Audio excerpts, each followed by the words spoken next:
Hey everybody, welcome to the first episode of Smokey and the Bourbon, where we're going to discuss one of my favorite bourbons, Colonel E.H. Taylor. Let's get into it.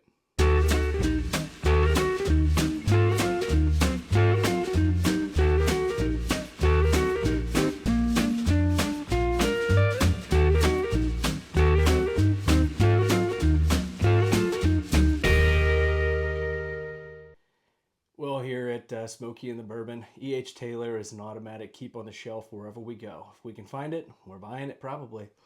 Around here in Missouri, we've been able to start finding the small batch more and more. The single barrel, not so much. So that one, hopefully we get to nurse for a while, keep it around. We'll see. With the celebration of the brand of the man, Colonel E.H. Taylor, the modern father of bourbon and distilling. What a guy. Tracing his roots, you look back, he's a distant relative of former President Zachary Taylor, even staying with him upon a time in New Orleans during the war.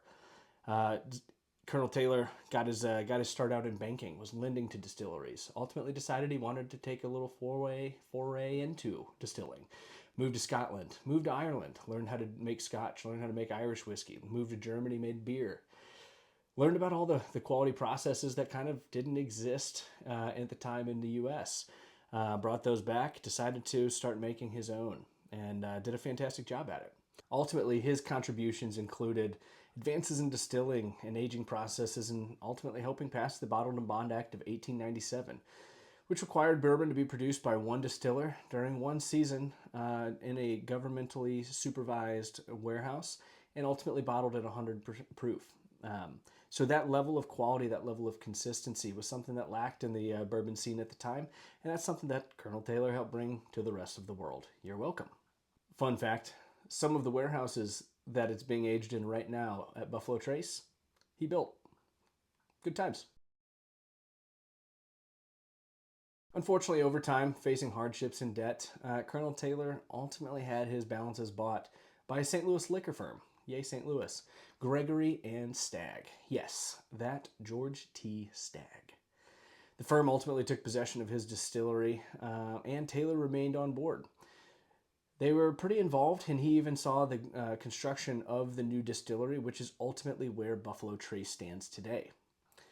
But in 1885, Taylor and Gregory and Stagg had a split. And Colonel Taylor went out on the distillery path again, created his own distillery, ultimately was acquired a few times, even by Jim Beam, and now the grounds that he operated upon are owned by Castle and Key, which, if you check the shelf, there's a couple up there. Castle and Key's fantastic. While the brand was overall acquired in Buffalo Trace in 2009, the long life and the dedication to excellence that Taylor brought will make it a staple here at the shelf.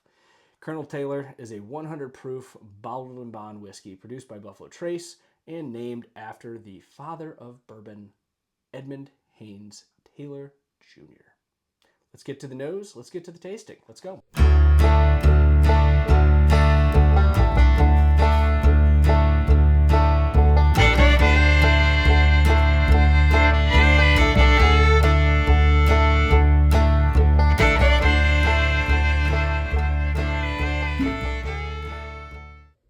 Try different bourbons over time.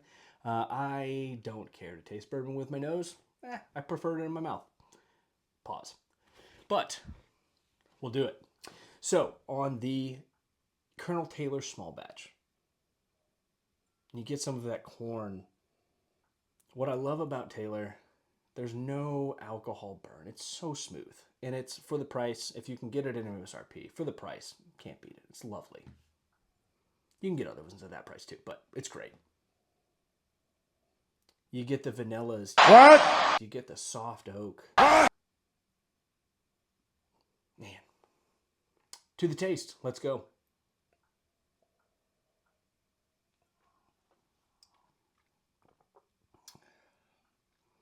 That small batch, you get, again, that sweet oak. You get the vanillas.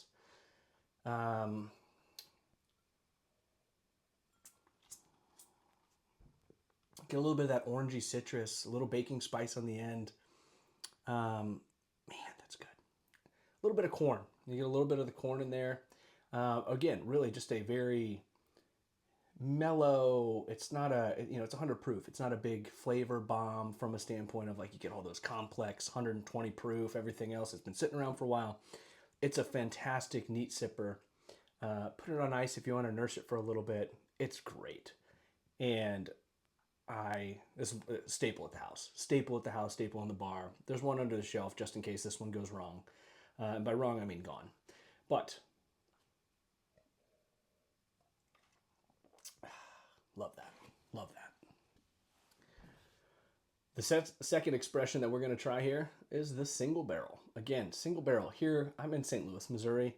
We don't get a ton of the allocated spirits. We don't get a ton of the different expressions.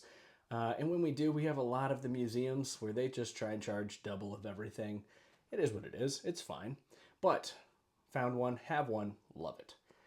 With a single barrel on the nose, get a lot of that same, a little bit of honey, the vanilla,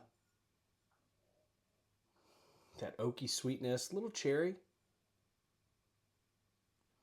Just so good, so good.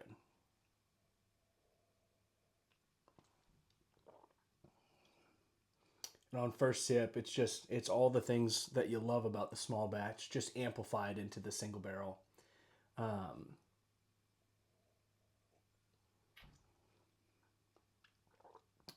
just a richness of just the vanilla, the oak, a little bit of citrus. You find that orange, you find that baking spice there in the end. Almost a creme brulee vanilla. It's just so velvety. Fantastic. Again, Colonel Taylor, one of my favorites. Put in the comments below what do you think of Colonel Taylor? What do you think we should do next? We're gonna explore all of the above up here.